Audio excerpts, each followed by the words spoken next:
What's up, everybody, and welcome back to another Dadgood community special guest spotlight. Tonight, we get to rap with the one and only Ned Arick. He's the Director of Business Strategy with Acquisition.com, a product that streamlines the who, the what, and the how at scale. Not only that, but he's one of our own inside of the community of Dadgood itself. If you're not following him on LinkedIn, you're truly missing out on strategy, how to be an entrepreneur, and an experienced advice in our corporate America world.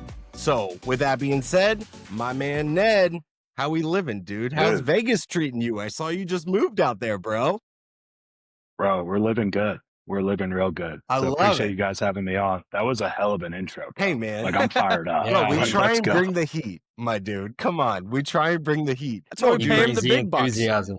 Like, Dude. I've been following you for a while on LinkedIn. I know these hooligans have been following you for a while on LinkedIn. Like, we couldn't be more stoked than to get the opportunity to rap with you, Luckily, connect beyond the post, if you will, and learn a little bit more about you and your home team, bro. Let's freaking do it, dude. Let's do it. Let's Open do book it. right here, dude. Let's do it. Come on. So, like, first on deck, my favorite question of all questions, tell us about your home team, dude. Who you got in the house? Yeah, so I've got my wife, Jamie. Jamie and I actually got married January of this year. Let's go. Congratulations. You know, yeah, it's pretty dope. I'm very much into it for sure. But she came with a 13-year-old son. So my stepson's name is Connor. He's 13. It's really weird because I'm a stepfather, 32 years old, to a 13-year-old. So it's more like bros than it is anything else. And now I've got a daughter No, for sure. from my first marriage. Yeah, my daughter's 5. So it's like this cool, like, my daughter's 5 years old. My stepson's 13. It's kind of that like perfect age difference because like they don't get in each other's way. Yeah. But she absolutely like adores him. And he's also now realizing that girls at 13 think it's super cute that he's got a 5-year-old, sister that just like thinks he's the best. So he's like all in on having a baby sister. Bro, that's That's awesome. the best. Is he- man. is So he they're help- like, would you they're say he's super your- homies, yeah? is he helpful Dude, with your daughter?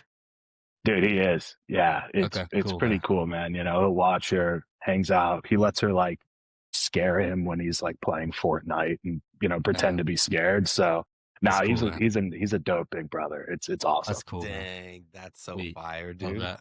That's so fire. Hey, man, curious, Vegas, probably because we all experience that like conference circuit. I'm in Vegas 5 times a year. For sure. What made that the landing place, man? So it's where Acquisition.com headquarters is. So we are like half a mile off the strip at HQ. So when the opportunity came, it was like, hey, we're picking up, we're going out. And so, yeah, it was definitely not like a bucket list place, like at least I thought. Yeah. But when we first came out, like to visit and check it out, Vegas is a lot more than the strip. It's super, super cool out here. And yeah, we're having a blast. Like there's a ton to do outside of just like gambling, which is cool. for Although sure. if you go to gas stations, like every gas station has like slot machines. So I it's bet. pretty weird. We went a few years ago for a softball tournament, and I remember we stopped to get gas, and I was looking for my buddy Johnny, and we're like looking around, like, where is this dude? We're only at a gas station. I go inside, he's sitting in the corner, just feeding the slot Just machine. banging And I'm it like, out. bro, I'm like, dude, let's Yeah, get he's- out of here. Like, what are we doing? I've never been to Vegas, but I lean back on like Vegas vacation. So all I Yeah. see is like Clark Griswold, just like, his family's eating Losing all breakfast. his So like, money. where are you going, Clark? He's like, I'm just gonna go to the bathroom real quick. Just pulls a 20 out, just run around the corner, loses it, comes back, just like. But yeah, I think I've just stopped at the airport for like a layover in Dang, Vegas. So I'm yo, good to bro, go. even Yeah. at the airport, are you kidding? You could get it. Last time I was at Vegas airport, Yeah, I won yeah, like I stay away from $300. Are you gambling. kidding? Yeah, I've been here 3 weeks and haven't been to the strip once. So yeah, there's like, There's a Yeah. whole world out there for you, bro. He goes, probably good. No, but I've almost like quietly thought that Vegas would be a hell of a place to live, especially in our world, Ned. Like networking, building business relationships. Like it's not like there's not stellar things that are occurring on the strip and like just opportunities to link up with people. It's obviously conference central, especially for acquisition.com. Like there's probably something going on twice a month, every single month of the year, where your execs are like, hey, my boy, if you're not doing anything, we could probably dip over there. Well, I mean, we hold everything here at HQ, right? I mean, which makes sense, right? It's Yeah. just like the same reason all your companies are like, we're going to Vegas. It's like, it's the Mecca. And so, you know, every single week we've got 100 businesses that come through our door, which is super cool, right? Because number one, you know, you get to see 100 different industries and Yeah. businesses and sizes, you know, minimum like 100 million, or excuse me, 1 million in profit. So it's just like a really cool experience. And then, yeah, obviously, you know, when we have some of like the, you know, higher businesses come through, we'll take them, you know, out to dinner. And No, for obviously sure, bro. yeah. So it's just, Dude, it's a cool experience. That's sick, especially in a digital world where everything is held via Zoom. Like, I Yeah. think about even my day to day, I'm meeting with e-com brands from all across the globe, but everything's over Zoom. You can't build that Yep. level of relationship that you can in person. That's why I opt into all these different events and conferences, because Dude, you get to actually shake someone's hand and it goes such a long way. So that's dope that you get Yeah. to meet these different companies in person. That's so sick. well, I think like the big thing is like, because, and especially with AI and because of like everything that happened 5 years ago and all of us being cooped up, like in person is such a cheat code. Yeah. Like it really is. Like people want that human connection. And like it is super, like you can tell like every time people come, they're just stoked to be at a place and just like meeting with people. It's pretty cool, dude. Dude. That's something I always say, Ned, is human connection is undefeated.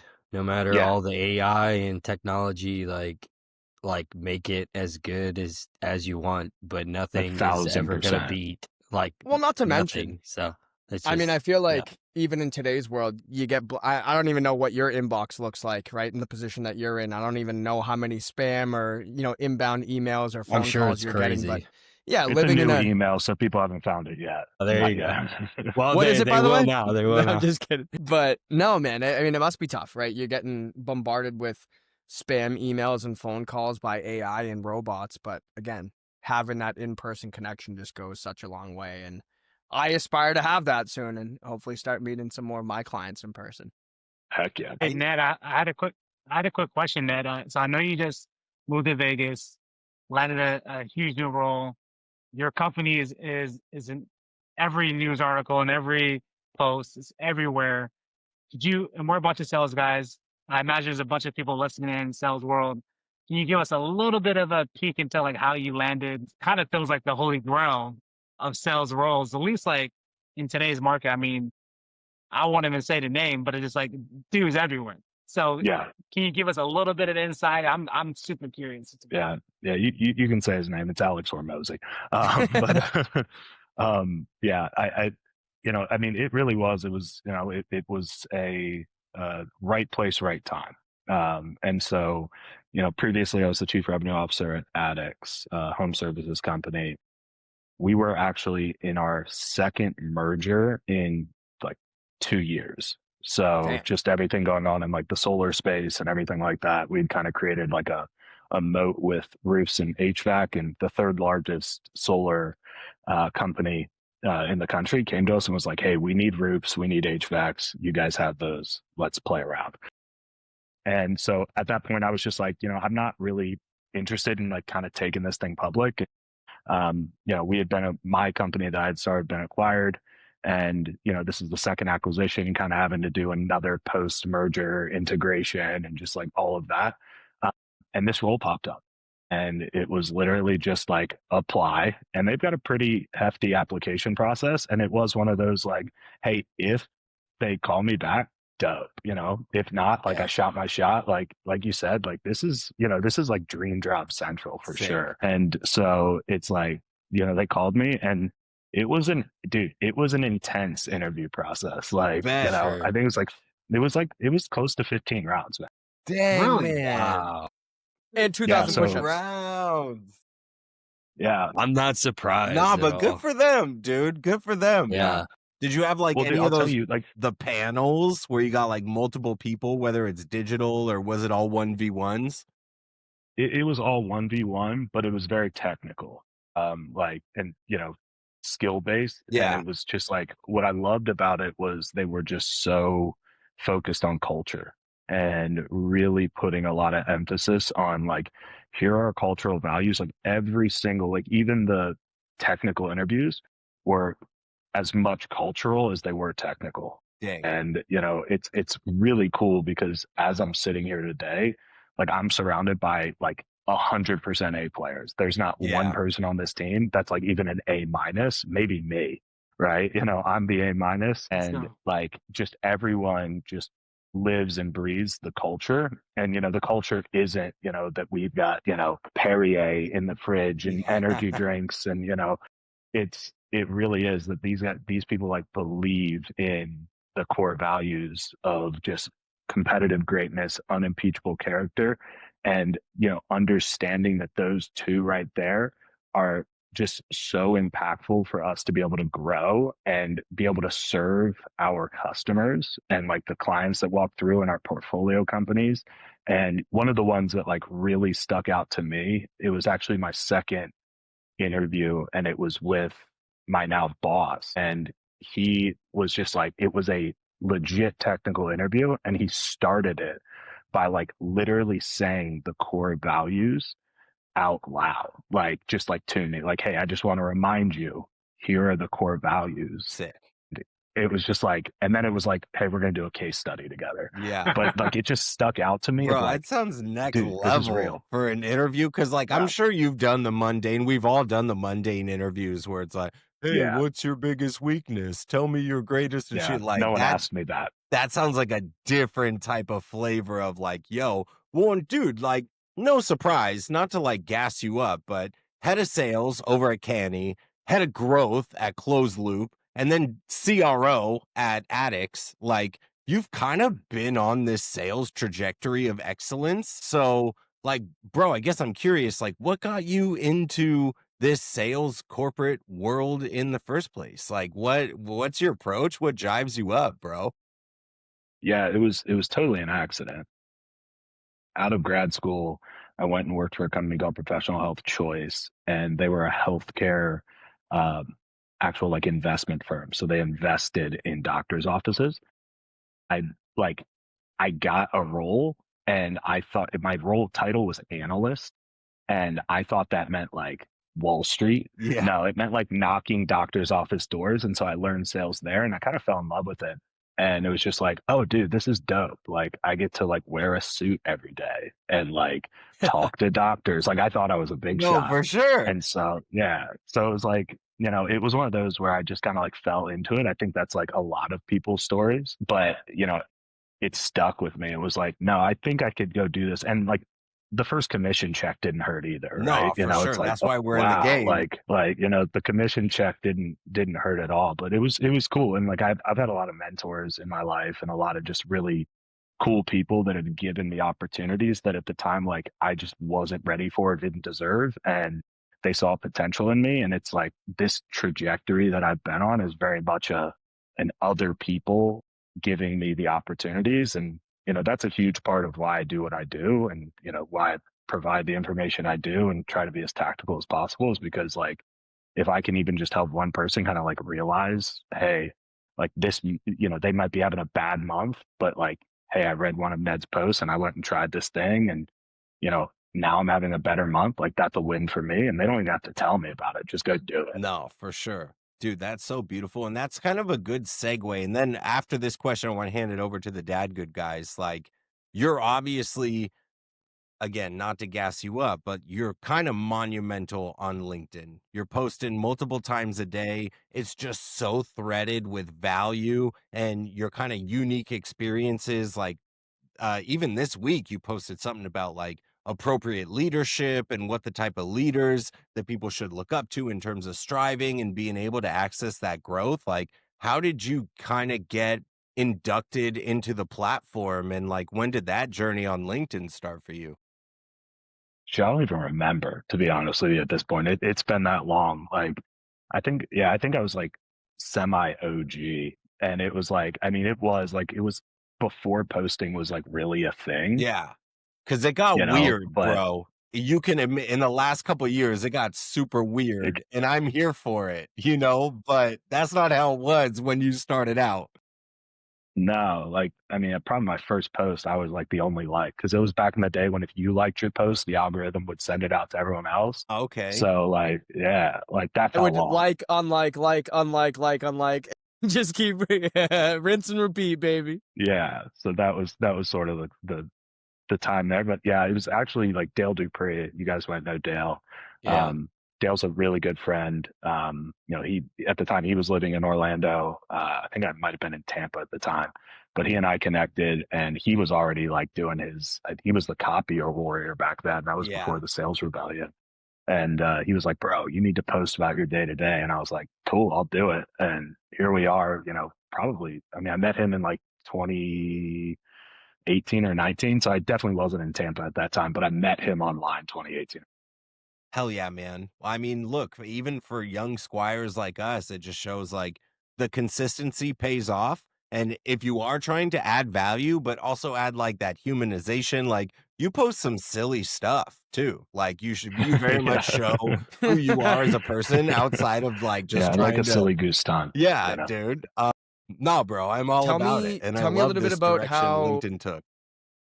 Yo, Chris gotta Yeah, figure something. are you freezing Chris out? chopping out. Yeah, Chris is chopping Am out a I? little bit. This is the first No. time I've ever Just seen too it. fired up. Yo, dude. Too bro, fired I'm up for bringing the heat. Riverside, bro. Well, shoot, dude, perfect segue. Dadgood, why don't you take it away, man? What you guys got from No. my boy Ned over here?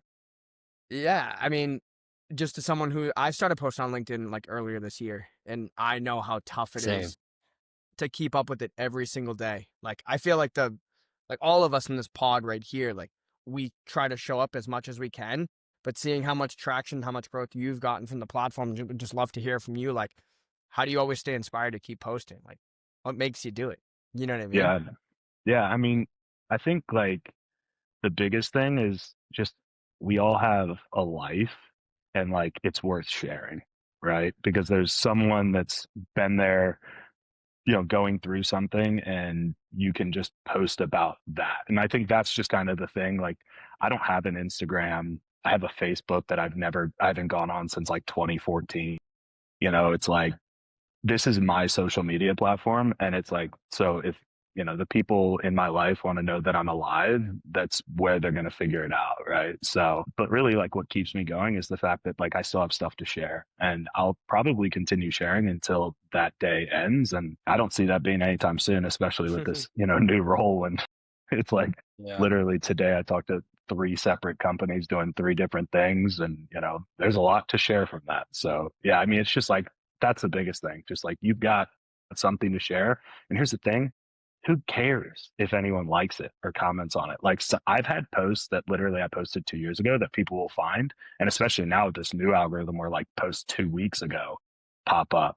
It's like, dude, I'll get likes and comments or like messages like, hey, I read a post or I read an article. That was back when like articles were a thing on LinkedIn. I think they're coming back, but I read this article you wrote and it was like from 2018. So people see it. And so it's like, it's a repository for your thoughts. It's a repository for you to actually go back. Sometimes I utilize it as like going back and being, look how far I've come. Like that post was dog crap. Like, I think those are the daily battles we all go through with the content you try to put out. But like, bro, it's like we always say, man, just put it out there. And similar to what you said earlier, if I get 1 thumbs up and this post resonates with one person, then like, bro, I did my job. I did my job on the platform. And I think that's a beautiful thing. Yeah. Dadgood guys, you got anything? Because I'm loaded up, bro. I'm curious as hell about my boy Ned. I'm new like Guy is. I've been on the platform for, a number of years, but my posts were if I switch jobs, like, and it's like Warren got a new job. Like that was like the extent of my posting. And then I graduated to, well, my wife and I, we have 3 daughters now, 1.5-year-old, 3-year-old, 4-year-old. We would do like Christmas cards, and when you have kids that young, they never come out like good. They come out like funny because like nobody's cooperating. And so we just kind of went with that, and we would do like funny Christmas cards instead. Like one year my wife got one and it said, "We tried ... Merry Christmas," and the picture is just chaos. And like one day randomly around Christmas time, I was like, people on LinkedIn would probably like this, because I was kind of stuck in the old way of thinking like, oh, LinkedIn's like a very like professional, serious place. Like I can like, but I was like, people will enjoy this holiday time. Everyone can kind of relate. And that was this past Christmas. And then in January, February, we went to Disney, and I don't know what it was, but I just told myself, I was like, dude, I'm going to start posting like every single day. And then I did post like almost every day for like 5 months, and I still post almost every day, but there's been little periods here and there. But anyways, it's been like an insane journey. I mean, Dadgood started because I started posting, and like so many other things, and it's really a pretty wild ROI, I think, for really just kind of jotting down some of your thoughts and like hitting post. And I mean, sometimes it does actually require, it's like it's like training a muscle. Like for me, it's just like something you get used to. But I think like what you guys were talking about, even if you don't get, you see those people, Darren McKee, other people like freaking 500 likes. And sometimes you're like, man, that'll be pretty cool. But like, I think what I'm learning is you almost like do it for yourself as much as you hope that like somebody else gets something out of it, because you really kind of want to get some stuff off your chest and like share things. And once you finally do hit post, regardless of what happens with it, you could just look at it on the screen and be like, boom, it's out there. I can like go about my day and do my stuff. And like you said, Ned, like inevitably there's somebody out there who messages you or likes or comments and says something, and and then you kind of sit back and you're like, I almost didn't even post that. I mean, when we started Dadgood, I think I dragged my feet for like 2 or 3 days to post the announcement that we were going to do it. Like I was supposed to do it on a Monday, and I don't think we did it until like Wednesday or Thursday. No, we didn't. We didn't. We kept waiting, and we were like, we kept waiting because I was like, dude, and then because I kept telling myself, I was like, 10 people are gonna join this little club that we got, and I was like, it's gonna be so like lame. People are gonna be like, oh, you're so lame is crazy, dude. And then like 2 weeks later, like over, I don't know, a couple hundred people, all these messages like, dude, this was like so needed. And I was just like, dude, I literally like this we never even like did this almost like this close. And it's a killer platform, right? So, like, because everyone's sick, like, man.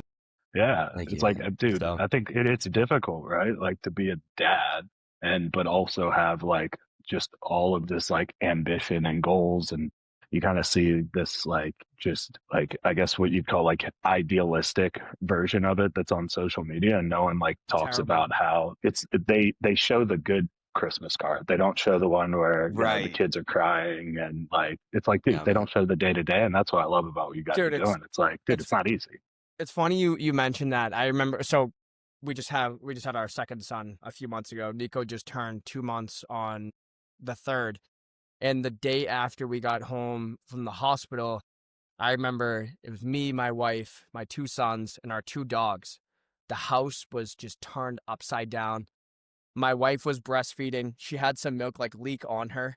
And I like went to go take a picture to send in my family group chat. And I was like, this is the most real picture I think I've ever taken. And then I went off and I posted it on LinkedIn like, hey, everyone, like, this is Nico. This is the real side of, the shit that I deal with on the back end. Like, everything looks awesome. You're hitting goals, you're hitting quota, you're crushing deals, but then the workday ends and you come home to friggin' chaos. And I posted it.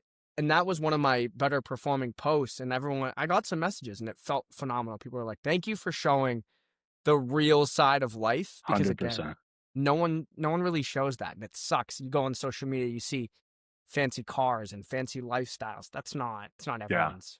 It's not everyone's life, right? No. And like even those people, like they deal with their own stuff, right? It's just like, it's like they deal with, stress of traveling more and not being around their family and things like that. So it's just like, it's not all sunshine and rainbows. And so I think that's just the biggest thing that, I think is cool about how you guys have created a community of like, yo, we're dads that are going after a success, whatever that looks like for each and every one of you. But like, we also want to have success at home, and we want to have success in our relationships.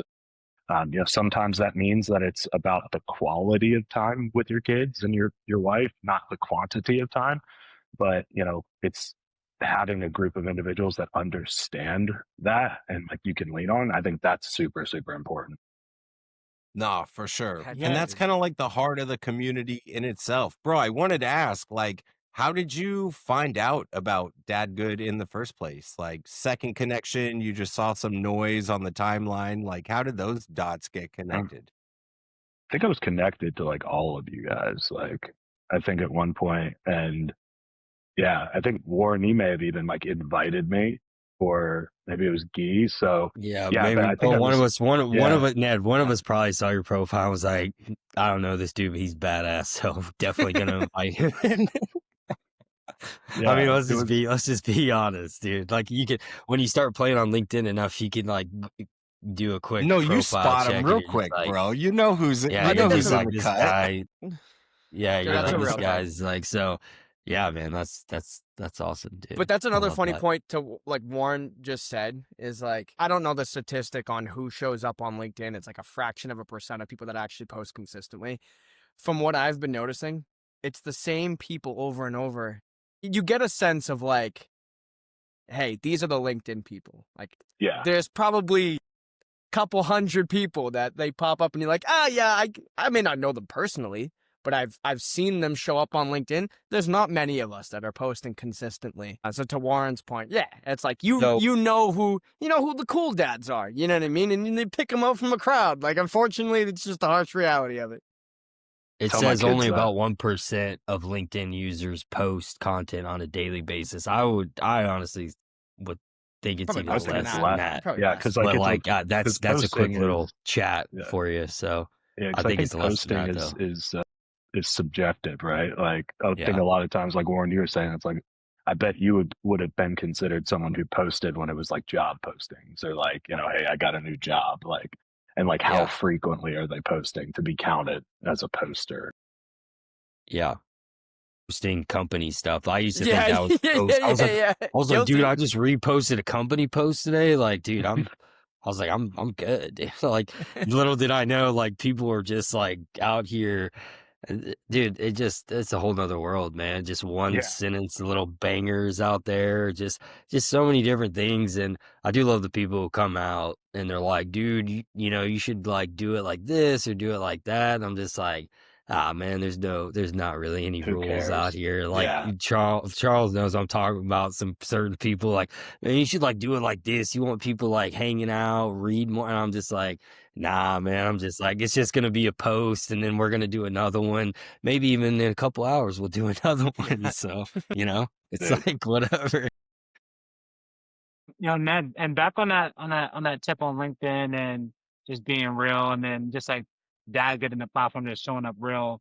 Like if you're cool with it, I would love to kind of hear a little bit about a blended family. I know we have some dads in the community that are in a blended family, and just understanding a bit of what that transition was like for you. I know you told me a little bit of just now the transition is a little bit different as you have went over to Vegas and getting everybody back over, and I imagine there's a lot of moving pieces, just to say the Yeah, least. yeah. It's Like, not as give us simple as, just a little peek.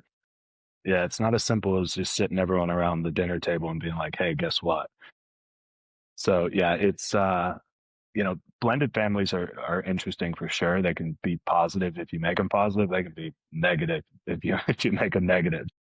I think especially with this move, my ex and I have a pretty good relationship. Just we got divorced, but we've got this amazing daughter who's like the best in the history of all of the world. Maybe I'm a little biased. I don't know, Bro, run with it. but Are you it's kidding? Let's go. and so when I told her, it was just very much like the way that we have our situation, it just worked out really well. It was super easy. With my wife, Jamie, her situation's a little bit more complicated, but I think the biggest thing with blended families is just communication, right? It's the same thing as like if you had a normal family, I guess is what you call it. It's just Whatever like, that is. No, for Whatever real. that yeah, means. it's like, yeah. Yeah, this is It's normal. just like it's being proactive in communication and just like letting the other person know, right? So like when this all started, I just like went immediately to Jamie and said like, hey, here's this opportunity. It's really, really early on. I don't know how this is going to pan out, but let's start having conversations because, like, if I'm offered this position, absolutely, like, I'm going to take it and this is what's going to have to happen. And so it really was. It was just like being really overly communicative. And so one thing I will say is like, my wife is like ride or die. Like just straight up, like I moved her to Greensboro, North Carolina in 21 from Atlantic Beach, Florida. And she like, I like came home and she was like, I was like, oh yeah, we're gonna move to Greensboro. And she was like, yeah, okay. And I was like, dude, I don't even know where that is on a map. Let's Like, go. you know? And Nice. so like this move, it was very similar. It was like, she was like, no, absolutely. Like, this is the perfect role for you. Like, we're gonna figure this out. Like, she is the reason I am who I am where I am. And it's like our kids see that too. Like she's very much like, I love that Connor gets to see our relationship and that my daughter does too, because, you know, my daughter gets to see what it looks like for a wife to support her husband and like be there. And she's So also a baller. She's like a director of corporate events. So it's like, it's not dang, like she's get just it, sitting at Ned. home, like folding laundry.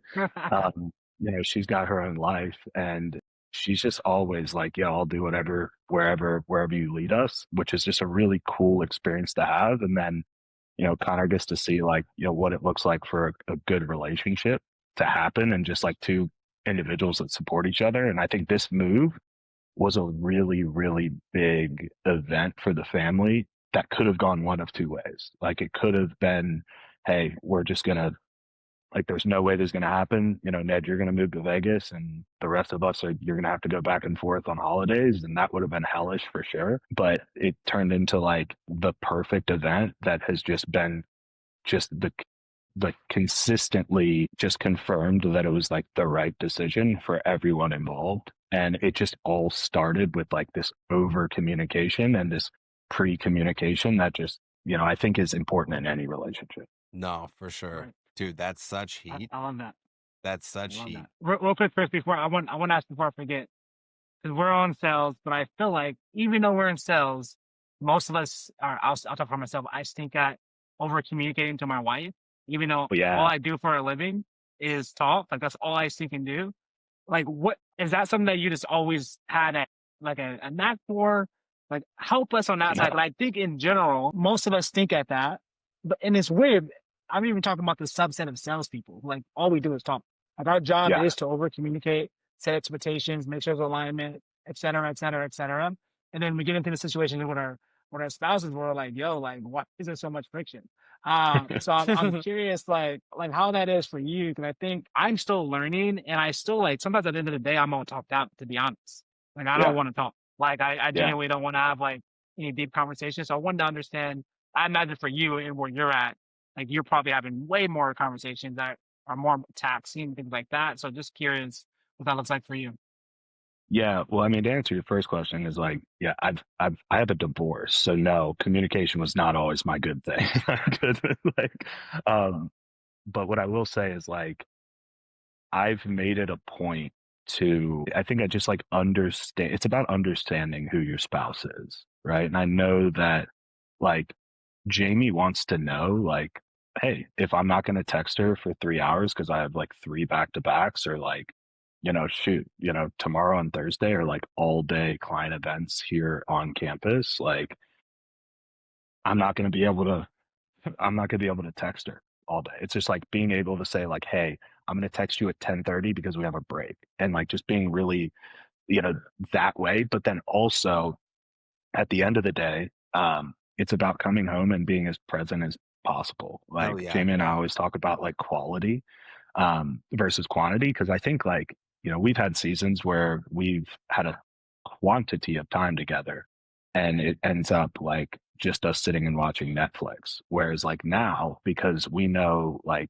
in this transition period, we're going to have a lot less time together than normal. You know, we don't turn the TV on at night, Yeah. like not even to watch our show, you know, or whatever it is, and trust me, I What's your love just What's your show? Yeah, bro. We gotta That's know. what I wanted to ask that so badly. What What's are you your guys show? watching, dude?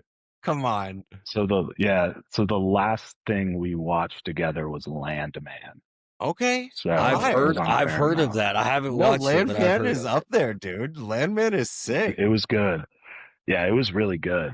Yeah, so that's a good one. That's a 10 out of 10. But we're also like super into documentaries. So like we'll watch Yeah. like a lot of like Netflix true crime documentaries because my Yes. wife loves true crime. Guys, a really good one. If you're into documentaries, Ned, I love documentaries too.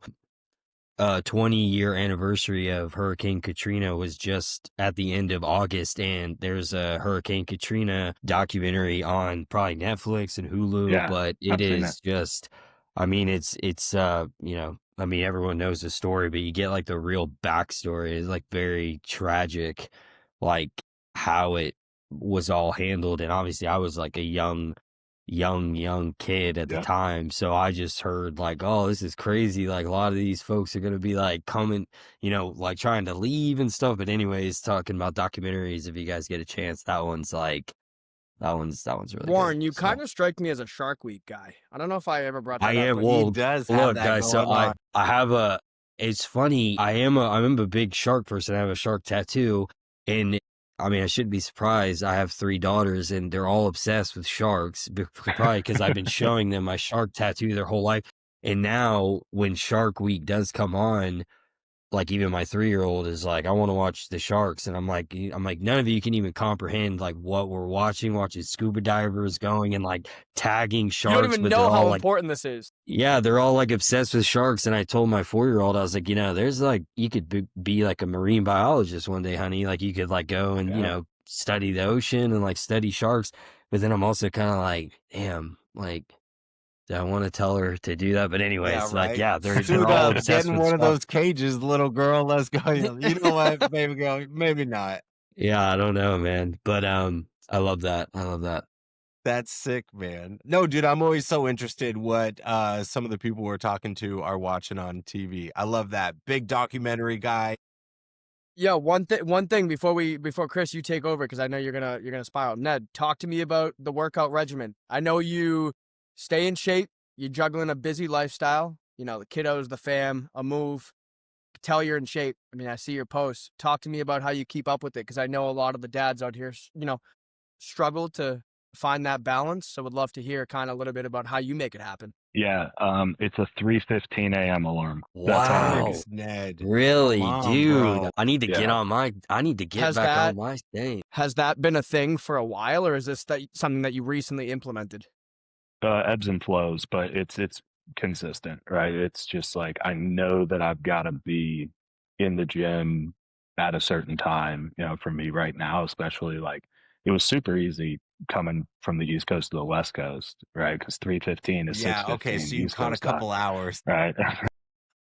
Guy, Ned, I'm sure you've seen a lot of the videos, but Alex, he has so many great, just so much wisdom, so many great, like one-line bangers. And like, I guess somebody was interviewing him or something. And, you know, he said like some young guy who was like working for him, and he was talking about, you know, working out, getting in shape. And he said like this very young guy was just like, I just don't have the time. And he's like, you think like when you get older and you get busier, like you're going to have more time. He's like, so so explain to me how you know, how you're not starting like right now, because I'm also like a big, you know, gym fitness guy. And like, obviously I have 3 young kids, but like, I still make sure that like, I just get that in. But when he said that, I just thought that was so eye-opening because, you know, that's usually the go-to, even for someone like me who loves to do it most of the time. I throw that excuse out there like, oh, I don't really have the time. But I guess when I heard that video of him saying that he was talking to a young guy that works for him say that, it's just like, yeah, dude, like you're not going to get more like one day magically when you start a family or you have more responsibility. So it's kind of like you're already working against the clock. And Yeah. I mean, dude, for any younger guys out there, you start now, dude, you can see like insane results, like, and you For stick sure, with yeah. it. By the time you're like 40, 50 years old, you walk around like a freaking just unit, dude. But it's one of those So, things too that's like, if you really want it, you'll make the time for it. Family, your kids, your health. Like, if you really want to grind and get in shape, don't say you don't Well, have the time. it's all about prioritization, right? Like, we define strategy as the prioritization of resources, right? And good strategy is getting the highest risk adjusted return from those. And so it's like my strategy for my physical health, my spiritual health, my health with my family, my anything that I have, right, is just a matter of like prioritizing that thing for just a small amount of time, right? And so it's like, how do I make sure that I get the highest return on this hour that I have in the gym? How do I get, some days it's just an hour with my wife and the kids. Like, how do I get the highest return from that time? And a lot of times it's literally, it's getting up at 3:15. It's, making, when I'm home, it's making sure that the phone is face down, the computer is closed, like making sure that I'm actually paying attention. And so it really is. It's just about making it a priority. And like from a fitness perspective, it's like a huge priority for me because I know that like every day when I start work, if I've worked out, like I come in better, like more clear headed. I feel better. I don't have to stress about like when I'm going to go, right? Like, I mean, it's like, right here, it's like 7:00 Pacific Standard Time, right? And it's like, dude, I don't have to do anything after this except for do more work, right? And it's just like, okay, cool. And then I'll go home and spend some time and dude, life's good. And then I'll wake up at 3:15, do it all over again. That's wild. I think the super early thing you get, it sounds crazy to a lot of people. Ned, I don't do 3:15. You're a beast for that. I usually, lately I haven't, so I'm not going to act like I have, but normally I would do I was doing like 4:30 for a while, and I would do it like every day because like on the weekends, you can't really do that whole like, on the weekends, I'm just going to like sleep in. Well, we all know when you have kids, like there's no such thing really as like sleeping in anyways, but like you have to do it like every single day. But the early thing, the thing I love about the early morning is kind of what you said. It's kind of like a guarantee for yourself, like no matter where your day takes you. Yeah. Like, even if you just have like a real shit day, like we all have them, it's just like you know that you got that in and you got it done.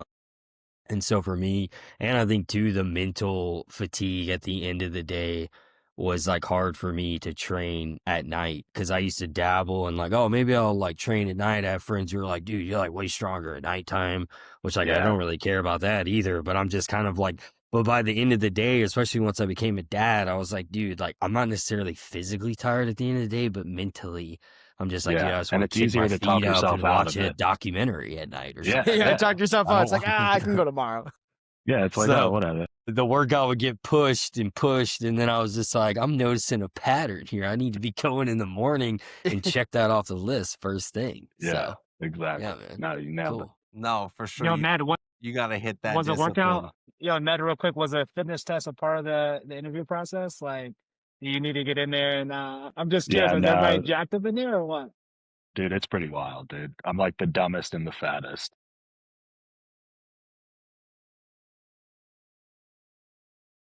Well, I had to poke that in there, Chris. Go ahead, bro. No, you all good. Look, man, want to respect the integrity of Ned's time. He's obviously waking up at 3:00 in the morning. And so for everybody tuning in, we'll make sure we post all the connectivity rates and how you get in touch with my boy, Ned, Arick.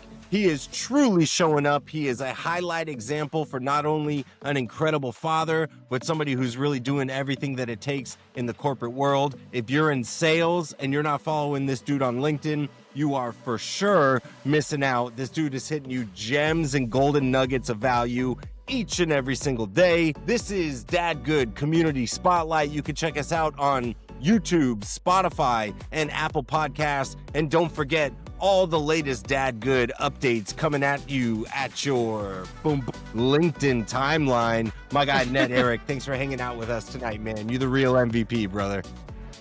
Yeah, thanks, guys. Appreciate it. This is fun. Hell yeah, dude. Yeah, We'll catch you on the timeline, my dude. Thanks so much. Cheers. See y'all.